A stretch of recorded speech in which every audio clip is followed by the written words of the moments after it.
next one we're going to go to is celebrity stories. And Greg, I'm going to start with you because you got a couple, I think, celebrity stories, correct? A lot of these have come to fruition from my years in the casino business. So I was a casino executive before I got into real estate, and I still have relationships with most of these guys. Let's go from a fun topic to a sad topic. One of the first times it ever kind of affected me was when Kobe passed away, because I knew Kobe personally, and he was a good guy, good friend, and I knew the guy very well, and that was a hard one. And most of these things, when you see in the news, don't really bother me, but when you know it's actually somebody who you knew, it was a little tough. Now, fast forward to probably my favorite story. About 2 years into the business, I was working at a different brokerage at the time, and the broker's son, I'd known him since he was a little kid. Well, he's working in the brokerage now. I mean, he's a full licensed realtor and everything. And a good friend of mine, Shaquille O'Neal, calls and wants to go see a house for his mom. Shaquille is a good friend of yours? Okay. I've known Shaquille for about 15, 20 years. Probably one of the most down-to-earth guys you'd ever want to meet. He's awesome. Great dude, great guy. So I looked, and he's like, Greg, do you mind if my son goes with you? Yeah, come on, let's go.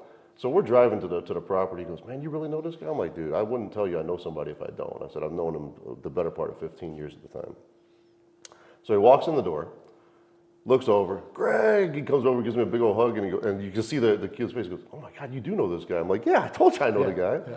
So he's going through the house, and his mom's going through the house, and then he lets his mom kind of figure out what she wants while him and I start talking. He goes, so how's everything going? I'm like, I'm good, man. How you been? He goes, I'm good. He goes, what's going on with the family? I said, still working on it, just trying to, don't have a kid yet. He literally reaches down and hits me right square in the family jewels. He goes, those things even working anymore, man? I'm like, oh, I'm going to get you now. But that's just the type of relationship I got with him. He's just one of those guys, and I tell people all the time, I work with anybody from the guy that takes your garbage out to CEOs and celebrities. We all just do a different job. Yeah. Doesn't mean we're different people. We just wear a different uniform and do a different job. And a lot of these guys, if you get to know them, are just really super down to earth. Yeah.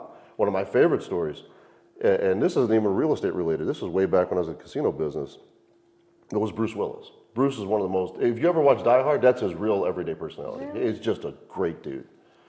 He comes in, and he's sitting there one night, and this, like I said, back when I was in the casino business. He calls me over. He goes, "Hey, Greg." I'm like, "What, Bill? Or what, Bruce?" And I look at you. I look at you. The bald head. Think of Bill in Die Hard. Think of Bill in Die Hard. Doppelganger for sure. Yeah. So he comes over. He goes, and this is why him and I just hit it off. We always liked each other. I said, "What, Bruce?" He goes, "Man, I'm kind of hungry." I said, "Bruce, do I look like an effing waiter to you?" And he starts cracking up laughing. He goes, "That's why I love you, man, because you're not afraid to just give it back." He goes, "Where everybody else will be, hold on, I'll get something, hold on." Yes, sir, yes, sir. Yeah. He's like, "I love you because you're just real." He goes, "You just keep it," but we had that joking personality. Yeah. And when you get to learn these guys, it makes them, I found that they're a little more comfortable working with you because they're like, "No, this is just an everyday guy like me," rather than, "Hold on, I'll help you." The starstruck thing just doesn't go over well with a lot of these guys. Some people love it. Certain guys that are in Mission Impossible movies, I'm not going to say the name, have a wonder who that could be. Have a way of wanting to make sure you know who they are, where other guys are laid back. We had one that came in one time, Will Ferrell. He's a riot, man. He come in when he was shooting the movie Semi-Pro with a full. My favorite movie.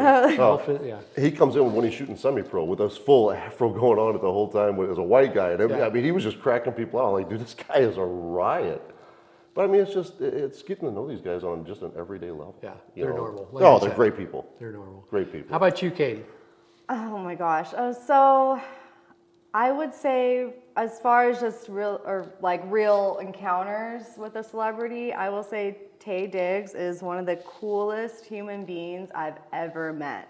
He was so down to earth. He was so respectful. He was just like a really fun person to talk to. Mm-hmm. And yeah, that was probably my best celebrity encounter story. It had nothing to do with real estate, but it was just a cool encounter that I feel like people, because he's not super famous, so people don't really talk about him that much, but he's just a cool dude. That's so awesome. Thanks for being cool. If you're listening. Thanks for being cool, Thanks, Taye. That was good. I got one to throw out. Let's go. So when I moved into this house, we bought it, and we needed to renovate it, but it was being rented by a world lightweight boxing champion, holds 5 belts. So, and I lived a couple doors down the street, And so we'd walk around. And so I'd call him up and say, hey, rent's due. You ready? He says, oh yeah, no problem. Come on down, pick it up. I'll just have it out I'll have it for you on the kitchen counter. Okay. So my father-in-law comes in. He just walks in the door, no problem. And there's laid out all cash and a gun on top of the money. Just basically, but it was just normal. That was just, protecting himself, right? Wait, making sure he he was paid protecting. you rent in cash? Yeah, I paid cash. Paid And a cash. gun. And it was a lot of cash. You've seen, it was a lot of cash. Was it a And so- different gun every time? So we were like, ooh, I better not mess around with this one. Thank you. And I remember we extended his lease for an extra 3 months because he was boxing for the title. And I was not going to be blamed for him moving and losing the title. Yeah. So I was Yep, like, no absolutely. problem. Stay an extra 3 months. And so that was fun.